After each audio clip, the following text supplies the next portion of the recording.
What's up, everybody? Jason from Straight Edge Knives, Straight Edge Lights and Gear. Good morning. It is the first day of this survival class. We just got up, or I did anyway. It's like 7 in the morning. We're out here at this campground here in the Everglades. So if you haven't figured it out by now, I am going to break this video series up into parts because it would be entirely way too long. So this is day one. Let's get it started. So let me flip you around, show you guys what we're working here with here.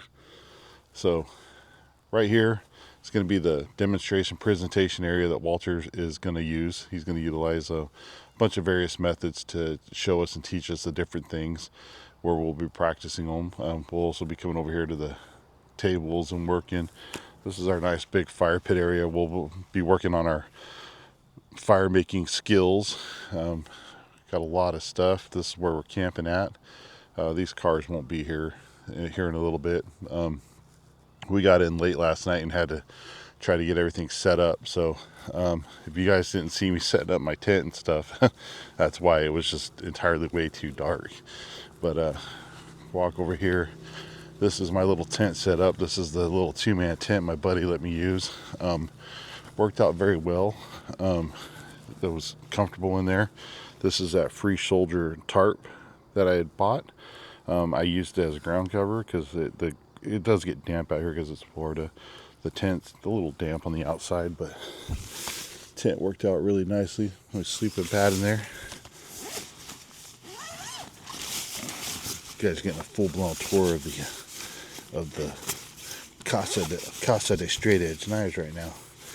So let's get this bad boy open. So come in here. I got some grass in here. Here's where I was sleeping. That's the sleeping pad. This little warm weather sleeping bag actually worked out pretty nice. Definitely do not use it in anything less than 50 degrees though, because it will not keep you warm if it gets any colder than that. It got down to about 55 last night and it was comfortable enough, but you could definitely tell that if it got any colder, you would have some issues. So that actually went very well last night. The Coast RL35 headlamp was a game changer last night. Again, I didn't get a lot of footage of that last night because we were busy trying to get set up, and it was getting late. It was like I didn't get to bed until like 12:30, so that was that. But what we're gonna do right now is I have not had anything to drink yet this morning. I think it's time to go see if we can't figure out how to use this grill with this nesting cup. Well, actually, I don't think we need the nesting cup right now. We're going to use that for... Maybe we do need it. Yes. I'm trying to think because I got to boil my water. So I think what I'm going to do, I'm going to take it with me. I'll fill the nesting cup with water and then I'll do another press just to have water in my bottle. So like I was telling you guys, there is a little lake thing over here. I haven't been to it yet, so I don't even know if I can get down to the water's edge to scoop out water. I don't know. They might say there's raw sewage in it. I don't know. Probably not though. There's a damn good chance there could be gators in this water too, so I don't know. It's campground. Maybe there is, maybe there isn't. I don't know. Florida's got a reputation for being wild, right? So let's see here. Let's flip this around so you guys can see this nice little lake or pond. So there you go. What is this?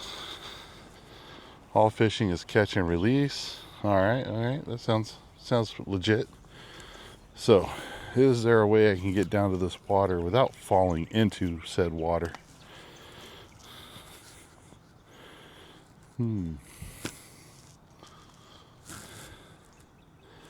Let's check this out.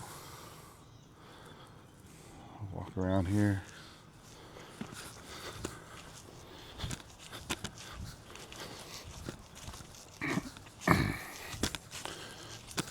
Yeah, they've got a few ill areas.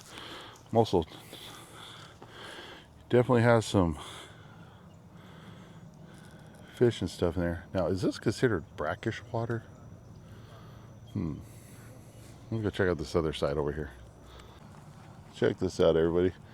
walking over here, just notice this. Look at all of these little grasshopper like bugs. Look at this, all the way down here. Wild. Okay, still trying to find a spot that I can get down here to the water without getting my feet wet. Let's go keep looking. This water's pretty brackish, and GeoPress specifically says not to use brackish water.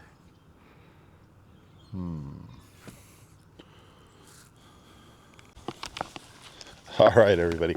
Hey, I went and verified that it's fresh water. It's not brackish water, okay? And I'm you know, what's weird is I'm a little hesitant to do this. And I think and maybe that's one of the things when it comes to surviving or survival stuff, is we got to get over these mental roadblocks that have been put in place for us for years. Like, they always tell you don't drink out of a lake or whatever, you get sick and this and that. And even though I have a means to purify it, it's still a little tricky to want to do this. You know, I think that, I mean, I'm seeing tadpoles swimming around in here, and there's vegetation and stuff, and it's a mental game, I think. So, I mean, I guess if you were really super thirsty, you wouldn't care and you would just drink it. But I know I have fresh water over there I can get out of a water bottle, out of a plastic bottle, or the tap thing over there, you know. But I said I wanted to get my water from here and try this GeoPress out, and that's what we're gonna do, guys. So let me set this down somewhere the camera ain't gonna fall. You guys can see me. So obviously here's the cup, the nesting cup. We're gonna set this down right here because we're gonna fill this up with water. So take this out. Oh, sorry, I forgot I stored a bunch of liquid IV packs in the cup here for the travel over. Take those out. Show those in the old pocket. Those might come in handy later, depending on how dehydrated we get. And what's nice is there is a silicone one-way valve in here that allows you to use drink mixes in the cup as well, so it doesn't get back and cross-contaminate.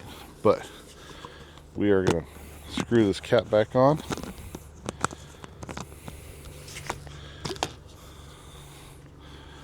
We'll set that in the nesting cup for right now so I can concentrate on not falling in the water.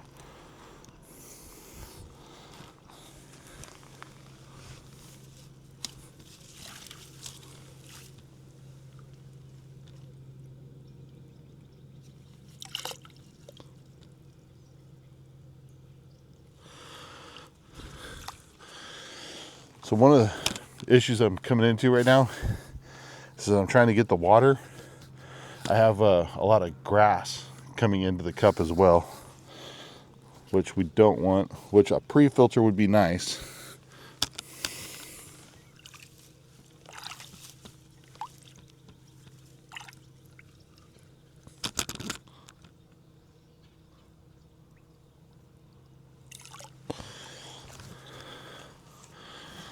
So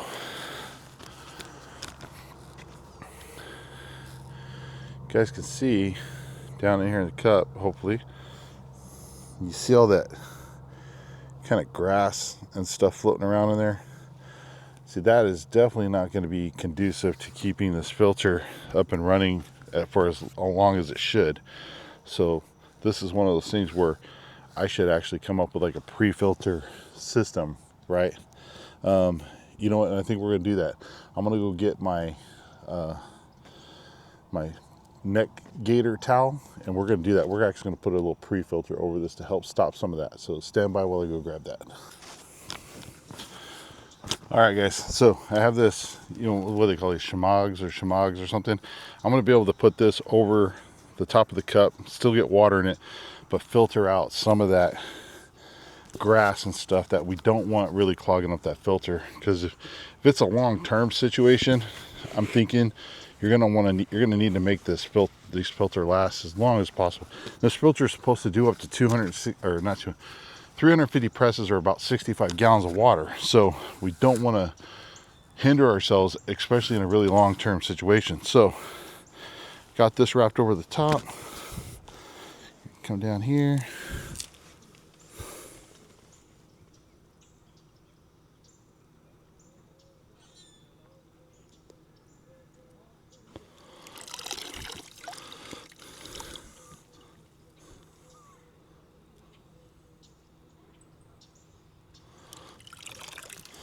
All right.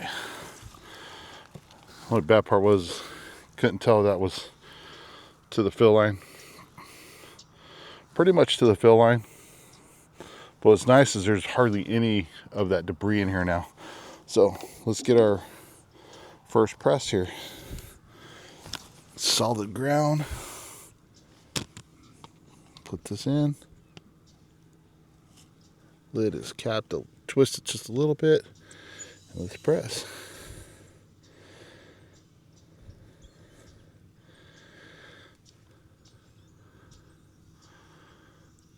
Yep, filtering through.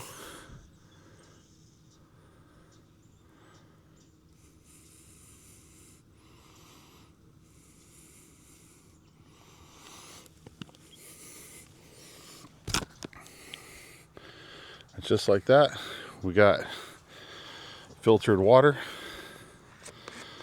You guys seen that? Doesn't smell weird. Cheers, guys. First drink of filtered Everglades pond water.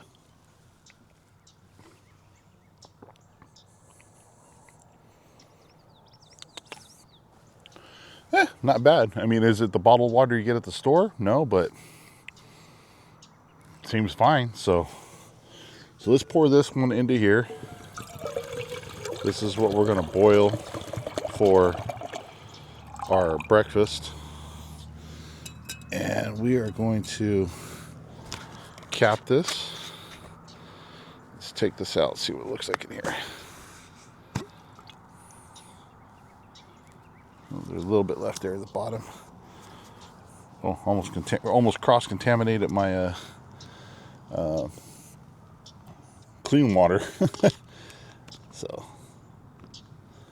now the problem is where do I put this at while I do this? Interesting. Okay. Well, it's going to get filtered, so we can just set that right there. All right, we're going to put this towel back over. Do this one more time. Actually, probably need some more water in there, but let's do this.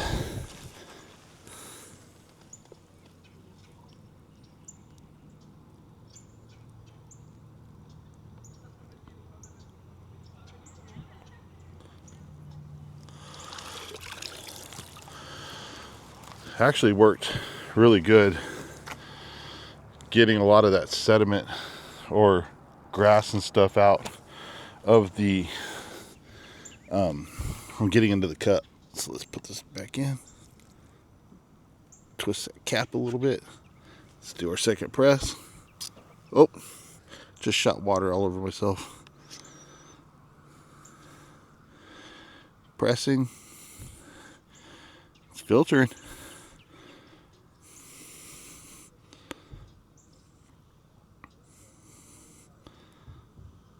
Nice.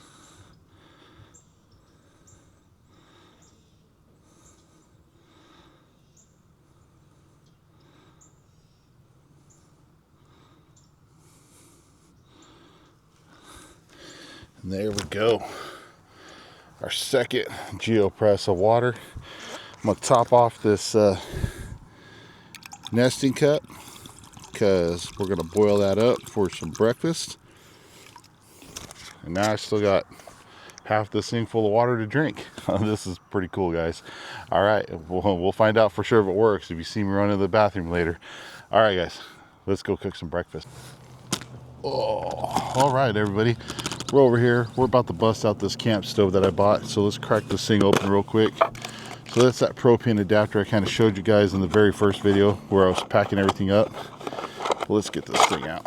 So comes in this nice little orange case. Works out nicely. Packed up nicely, traveled fine. Here's the stove itself. Here's the line. So we're going to open up these legs. This isn't going to be like a full tutorial. This is just going to be all, we're getting it out here for the first time. Busting it out, trying it, seeing if it works or not. And if it doesn't, I'm gonna have to start a fire and boil my water that way. So this is the isobutane. This will screw onto here like so. Oh, leaked out a little. As soon as I got into that, it kind of came out a little bit. Make sure it's nice and snug. That's over there. So we got the little piezo igniter. Let's see. Let's turn this. Okay, so you heard that hissing? Yeah, works good. So, whoa, that thing's like a little jet. I don't think we need jet mode on. So, I'm gonna open up these handles here. I'm gonna just set this right on top.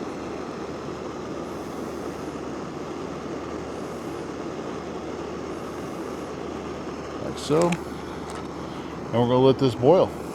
So once we get it up to a boil, we'll come back and I'll show you how I make the peak breakfast food. Let you know how that goes. Ooh. All right, everybody. Hey, check this out, guys. We got ourselves a rolling, almost too much of a boil here. So yeah, that stove definitely works. Let's turn this down a little bit. So we got ourselves a nice rolling boil to make our breakfast. So let's set this down right here. We're going to turn this off. So we're going to make breakfast, guys. And today we are going to be eating the Peak Refuel breakfast skillet. This is egg, sausage, potatoes, and peppers. So this is what we're eating today. These are pretty nice because you just open the pack and pour the water in, right? So you open the pouch, add 1 cup, 8 ounces of boiling water, stir well, zip pouch close, and let it stand for 10 minutes, and then open and eat. So let's open this up.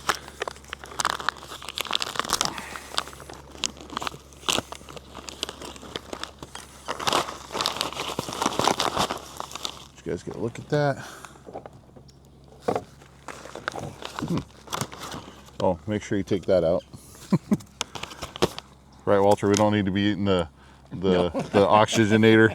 I do have my nice long titanium spoon that I got. The handles on this Pathfinder cup aren't hot, so I can still pick this up even though I had a rolling boil. So let's eyeball this.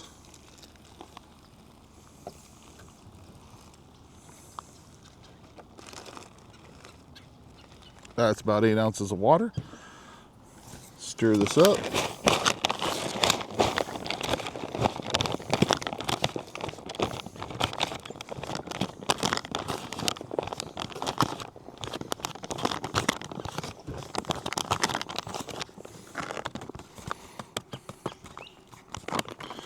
Seal it up and wait 10 minutes.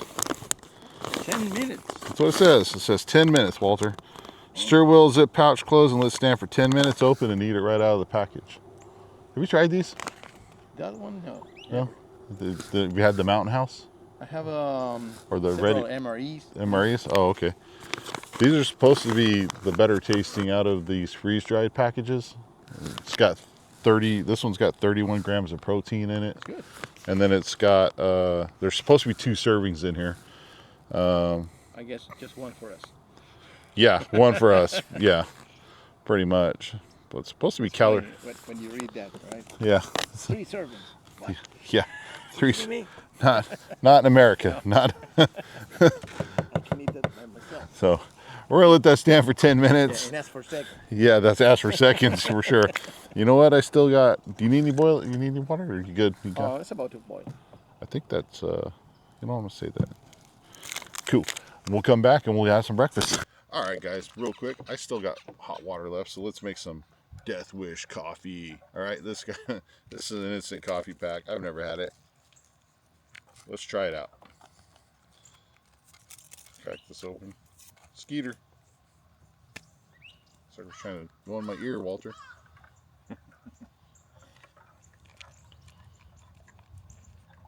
Pour this in here.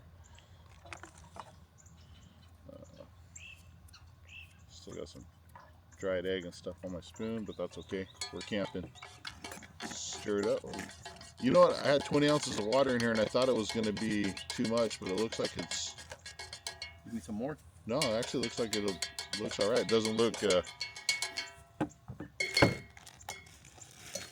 light. Actually, I think it's going to work good. So, hot.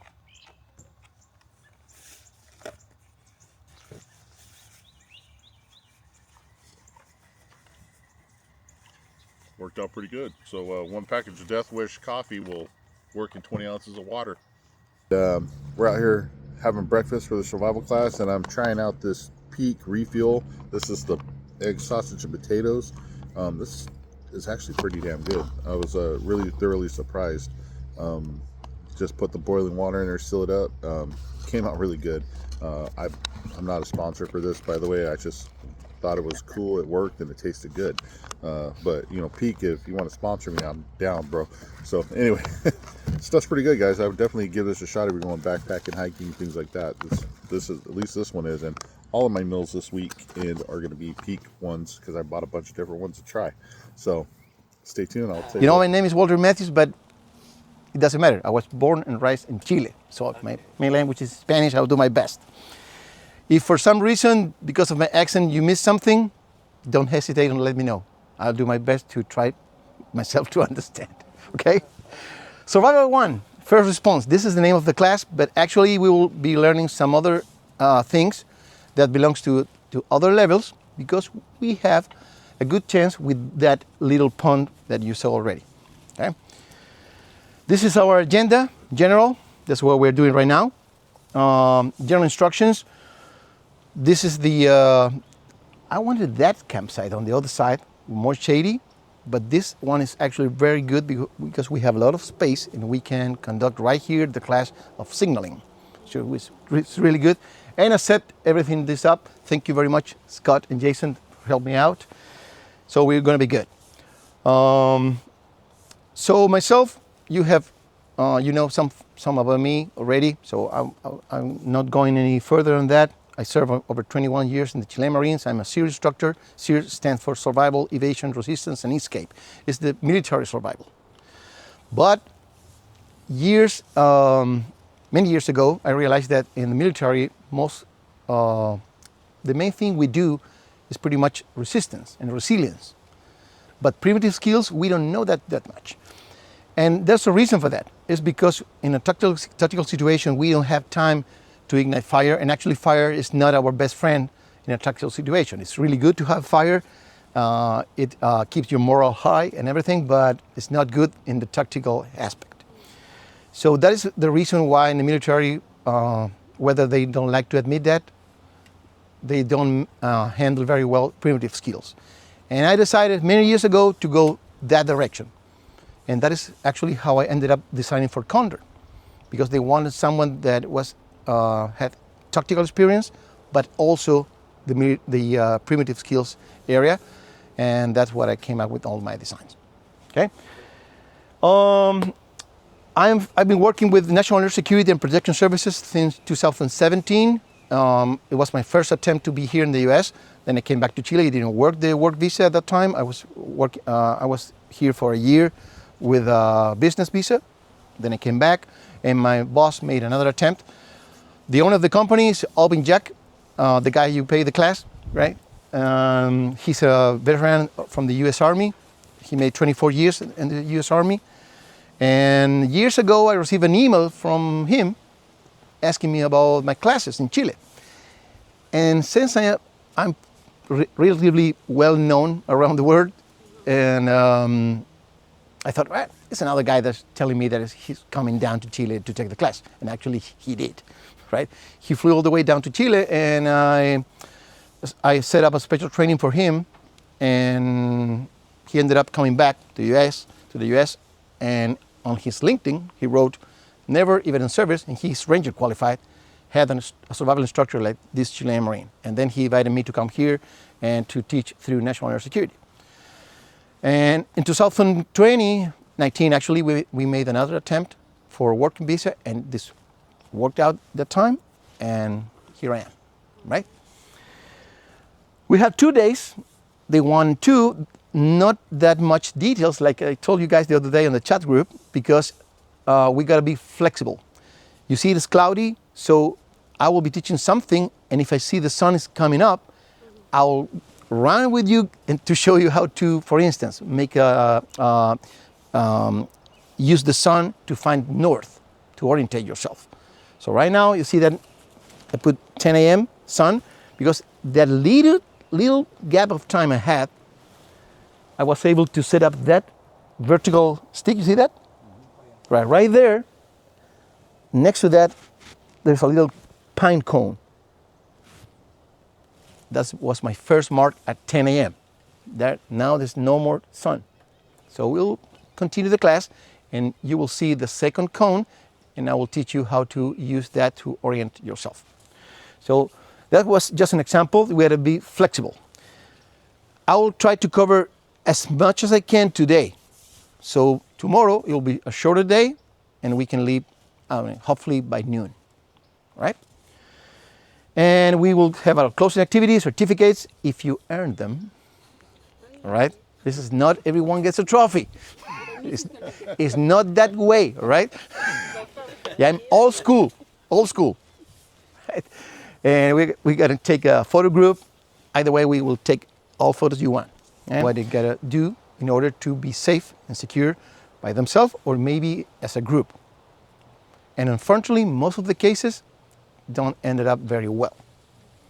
Every time I'm on TV, I tell them, all right, call me before this happened, before. Because it's too late. We are reacting. We got to be proactive, make the things happen the way we want. Walter, yeah. How do most people in that, how do they die? Is it a fall? How rare is it to say starve to death? All right. Yeah, I mean, starve to death is very unusual. But it happened. It's very usual. Most of the time, it's because they got wounded. They had serious injuries. They drink water that is contaminated, and then they dehydrate themselves because diarrhea. That's most of the cases.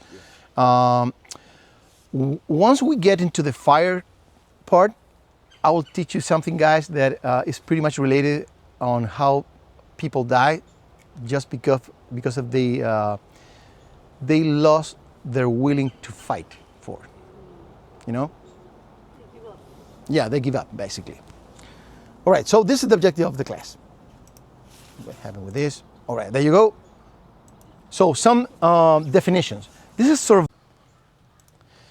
and primitive skills, very, very, very important, okay? Primitive skills. It's knowledge that we got from our ancestors. And of course, it's pretty much related with bushcraft.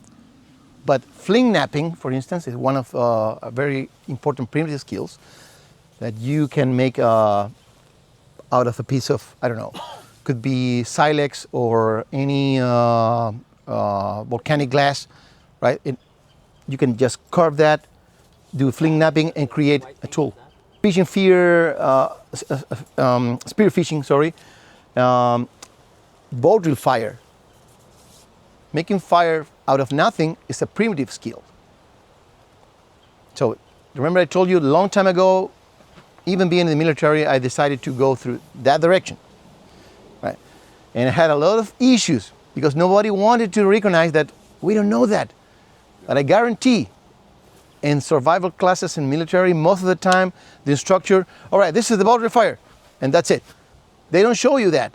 Or as much they do that, and they get some smoke, but actually I never saw in my life, military instructor, igniting from zero, from the landscape, fire, which is something I understand. I explained you already about the tactical situation, right?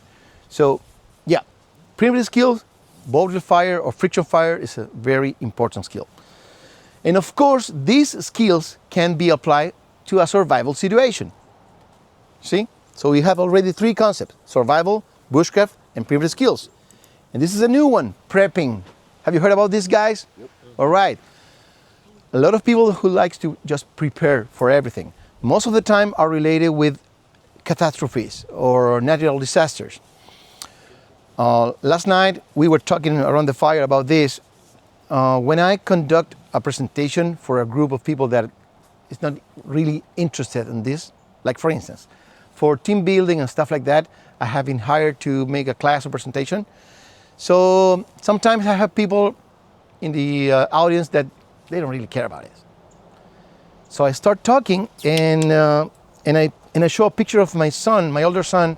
Now he's 16, but it's a picture of him when he was 1 year old, and he's sitting in his room just playing with his stuff. And say, "This is my son Ian when he was 1 year old." Blah blah blah. And people look at me and say, "Well, this bald guy not supposed to be talking about survival. Why he's showing us a picture of his son?" And then I make a click, and I show exactly the same room. Absolutely 100% destroyed by an earthquake and a tsunami.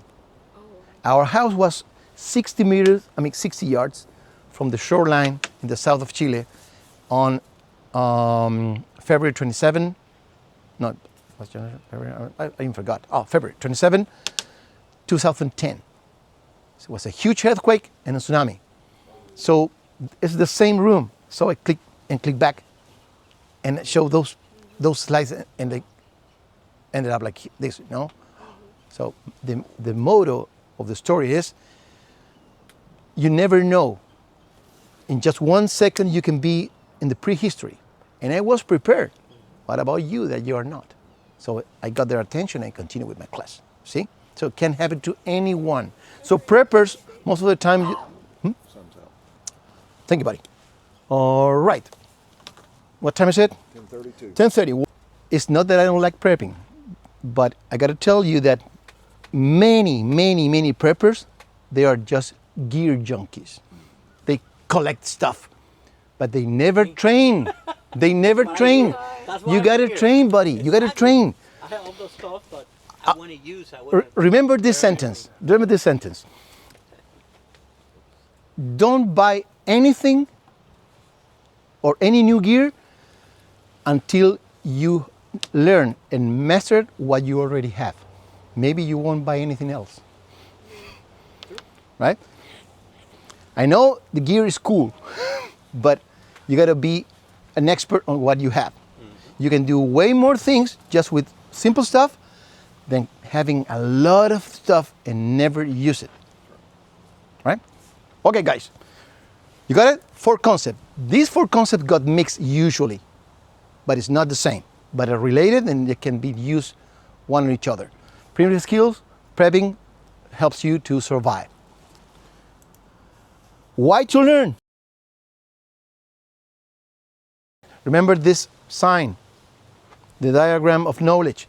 So basic rules of survival, first aid, gear, psychology, priorities in survival, knots, many things. This is just few examples, what to eat, what not.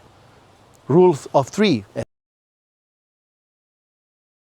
As in math, we have rules of 3 in survival too. Practice. How much should we practice? That what to eat is important. Oh yeah, we'll go over that. Okay. Yeah. How much we should practice? Remember this sentence I'm giving you. Amateurs train until they get it done right, which sounds pretty good. Professionals until they not get it done wrong. See the difference? So for instance, every time I'm making a barbecue, I try something. And my wife look at me and say, "This dude is crazy." I don't mind, all right? I don't mind.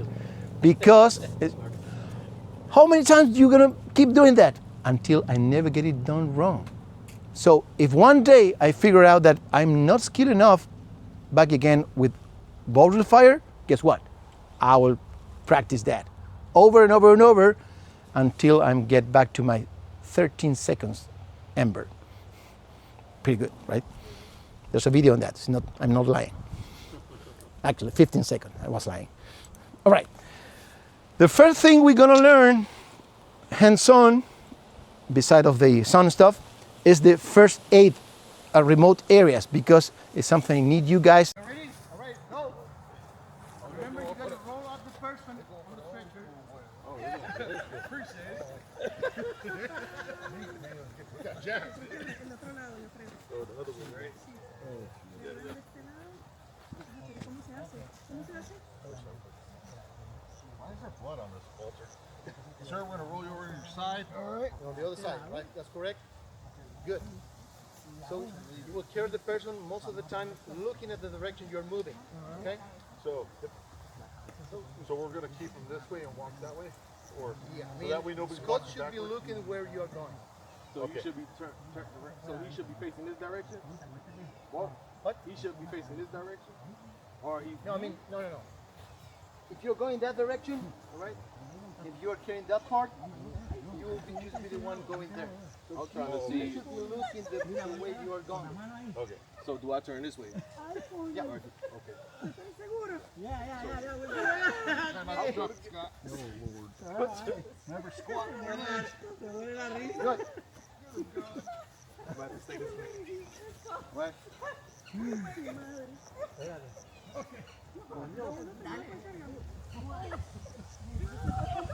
What?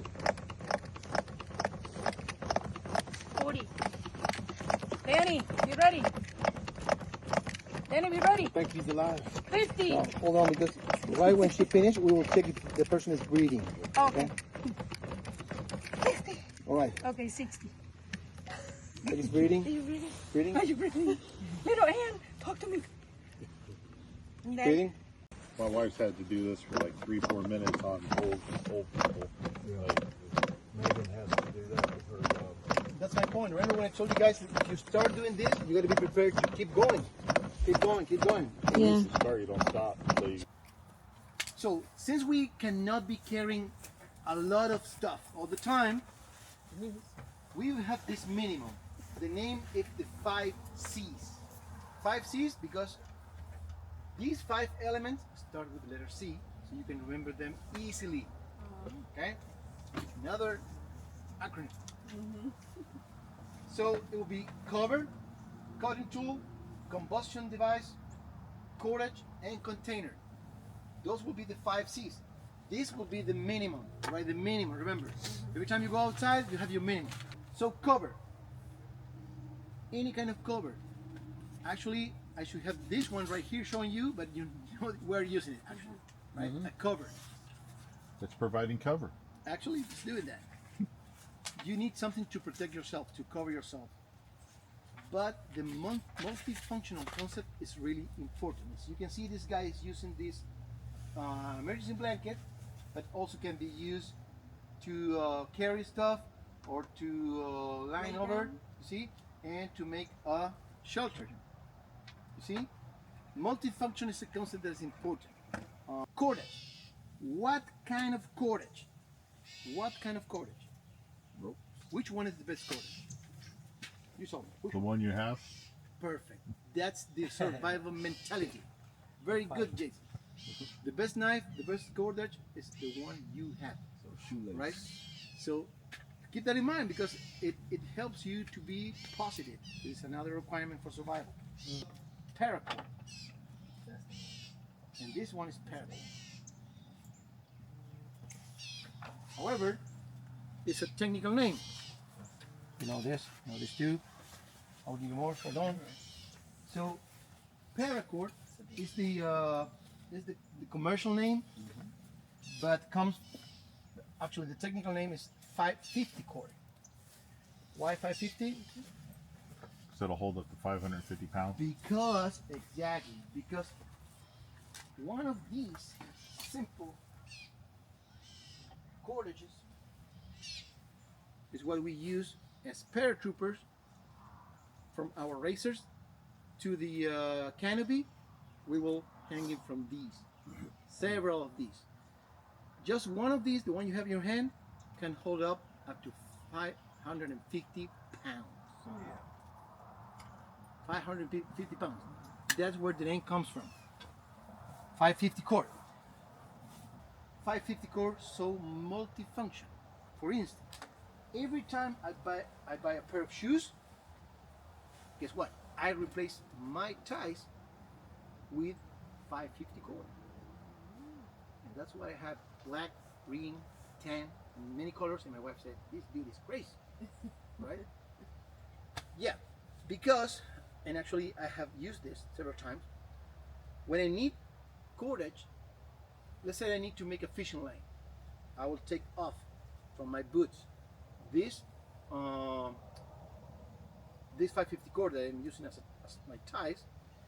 I will take off the inner strands, and I will still be able to use the cover, the tongue part, to tie my boots. It's very resistant. It will be way more than enough to hold up your shoes, right? And the inner strands, you can use it just like that, but if you untwist those, depending on how many mini strands has that strand, you can have even more.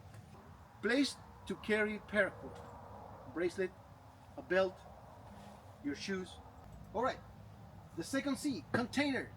Hopefully a metal one like this, right?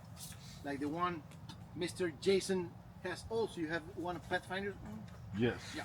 So this is also Pathfinder. Metal container. Why? Not only because it's more resistant, it's because you can boil your water right inside here if you need it. Okay? But if you have this one, it's good too. All gin. And I think I have the cup for that. Fits perfectly inside. Awesome. Sure. Try it out. I have boiled water in Ziploc bags to cook spaghetti You can and actually rice. boil water in a plastic bag. Yeah. You can actually boil water in a wooden bowl. You can actually As boil long as not water directly in the fire. in the ground. As long as you're not Not directly in on this the level. flame. In the ground. That's season 2? Not in this level, all right? But yeah. Okay, you can when do is so. that season? It's easy, all right? The plastic one is really easy. As long as the bottle is not touching something that is Directly in burning contact with the fire. and that can, Ignite? yeah, I mean, they can just damage the plastic, it will boil. You can use this bottle, put it under the flame, hanging, and all right, the bottle will get twisted, you know, but it boils. Please don't come up with, oh, what about the plastic in your dude, you're trying to survive, right? Don't be that Microplastic. picky, right? Don't be that picky. Then don't drink water. Don't drink. That's it, right? If you need it, you can do it. It will work. Burn everything? So guys, container, right? Yeah, Remember, actually, container. It's in my back. And you can use your creativity to adapt things Oh, to shit. what A you want. makeshift You know? twig stove. This is the regular stuff for drying out your utensils. I look at that in a store and I remember my bottle. It fits perfectly. I just took a Nice. Dremel. All right, I have my stove. That's it. Stove. You know? Save yourself 26 bucks. That's how much Absolutely, that costs buddy. on Amazon. IKEA. All right. Damn it, now So I'm gonna make one. container. I was gonna Remember, buy one too. container. Yeah. Which one is the best container? The one that The I one have. we Very have. good. Cutting tool. Finally. Yay. Cutting tool. All right. So right. Cutting tool. Well, we're talking about the 5 C's. Remember? Okay. Knives. That one is actually this one of my own favorites, the Condor Bisonte. So full tank. But first of all, we'll talk about how many knives we should carry. We cannot have replicated every single one item in our gear. That will be way too much to pack. Remember the first picture I showed you with the big backpack? Right. Okay, so since we cannot do that, we still remember that there are some items we do want a backup. One of those items is cutting tool. So we will talk about minimum, the main and the secondary of backup. In this case, what I'm carrying today is my neck knife, the same is right there, and my main knife. So how do you choose that? What do you want the knife for? Right? What do you want the knife for? So let's say if you are a hunter and you don't do any bushcraft, remember what bushcraft is? What is bushcraft? No sé. To create things. Out of the With landscape, woods and you art. carve your stuff. Oh, Yeah, yeah, that's yeah. bushcrafting, right? So if you are a bushcrafter, you need a kind of knife that is more resilient to that. And if you lose the sharpness of your knife, you can recover it easy. So that is why you choose a specific kind of steel.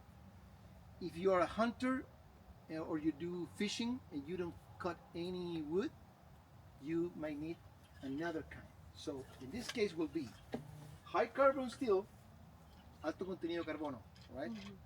High carbon steel or stainless steel. So which one do you use if you're a hunter versus not hunter? Stainless steel is better for hunting and processing meat, your game, because you need to care about the maintenance of this one. It's a stainless steel. Can be wet, it doesn't matter.